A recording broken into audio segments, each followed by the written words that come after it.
আমরা তো এই আসন তো আলহামদুলিল্লাহ আমরা আশা এখানে নির্বাচন করলে জামাত ইসলাম এখানে নির্বাচিত হয়ে আসতে বলি আমরা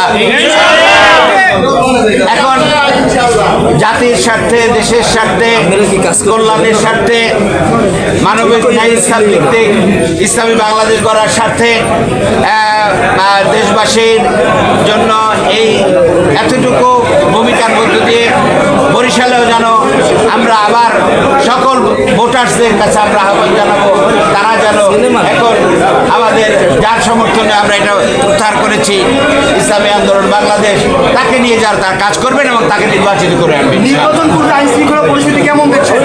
নির্বাচন ক্ষেত্রে আইন শৃঙ্খলা পরিস্থিতি তো আমরা এখনো পর্যন্ত অস্ত্র উদ্ধার হয় না, কালো টাকার প্রভাব আছে, পেশি শক্তির বিভিন্ন ধরনের সমস্যা আছে।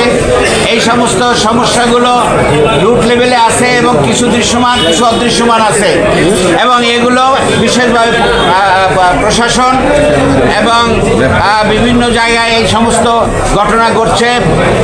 বিভিন্ন জায়গায় জামাত ইসলামের এবং আমরা দেখেছি যে চট্টগ্রামেও একজন আইন শৃঙ্খলা পরিস্থিতির অবনতি ঘটেছে, পাথরঘাটায় ঘটনা ঘটেছে। এই সমস্তগুলো বন্ধ করতে হবে এবং এর ইফেক্টটা সারা দেশেই পড়ে। আমরা আশা করি এই সমস্তগুলো অবশ্যই বন্ধ করে একটি লেভেল প্লেইং ফিল্ড তারা গঠন করার কার্যকর ভূমিকা রাখবেন।